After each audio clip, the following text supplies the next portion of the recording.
Have you ever really thought about what happens after you swallow a pill? It's not just a simple drop down the hatch. Nope, it's actually the start of an incredible, hidden journey.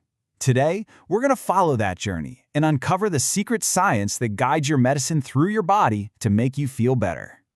And you've definitely seen them, right? Pills come in all these different shapes and sizes. You've got tablets, capsules, those cool-looking liquid gels. I mean, why aren't they all the same? It's not about style, I'll tell you that. Each and every form is a clue about the medicine's very specific, very secret mission inside your body. So, let's talk about that mission. I want you to think of every single dose of medicine as a tiny agent with a supercritical task to complete. And its form, whether it's a hard tablet or a squishy capsule, that's its specialized gear, and it's been perfectly designed for the journey ahead.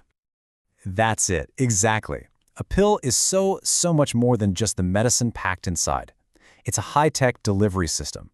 It's an incredible little piece of engineering that's been designed to navigate the wild, complex maze of your body and deliver its cargo with absolute precision.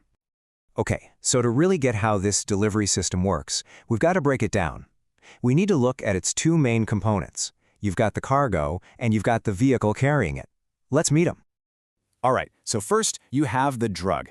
That's the active ingredient, the stuff that actually fights the sickness. But here's the catch. On its own, it might get totally destroyed by stomach acid, or maybe it just wouldn't get absorbed at all. That's where the dosage form comes in. It's the vehicle, the tablet, the capsule, and its job is to protect the drug and make sure it gets to exactly where it needs to go. And you know what? There is an entire field of science dedicated to this. It's called biopharmaceutics. It's the study of how the drug's vehicle, that dosage form, and the route it takes through your body ultimately affects its impact. You can kind of think of it as the science of mission planning for medicine. So, once that pill is swallowed, the real challenge begins. Your body isn't some straight, easy road. Oh no, it is a treacherous obstacle course filled with acid pits, defensive walls, and metabolic traps. That little drug has to navigate all of this just to succeed. Scientists actually have a name for this obstacle course, the ADME process, ADME. First up is A for absorption. The drug has to find a way into the bloodstream. Then D for distribution, where it hitches a ride through the body to find its target. M is for metabolism, which is where the body starts to break it down. And finally, E for excretion, when the body gets rid of whatever's left over. So what's the ultimate goal of surviving this entire crazy journey? Well, it's to achieve what's called bioavailability. This is just a fancy way of measuring how much of the drug actually makes it into your bloodstream to do its job. If the bioavailability is low, it's kind of like sending a soldier on a mission without enough supplies. They're just not going to be effective. So how on earth do scientists test all this stuff? Well, they mainly use two types of studies. You've got in vitro studies, which happen in a lab, like in a test tube, to see how a drug behaves in a totally controlled environment. But to see how it handles the real obstacle course, they need in vivo studies, which are done inside a living organism. Okay, so faced with this incredible obstacle course, how do scientists make sure the drug completes its mission? They don't just cross their fingers and hope for the best.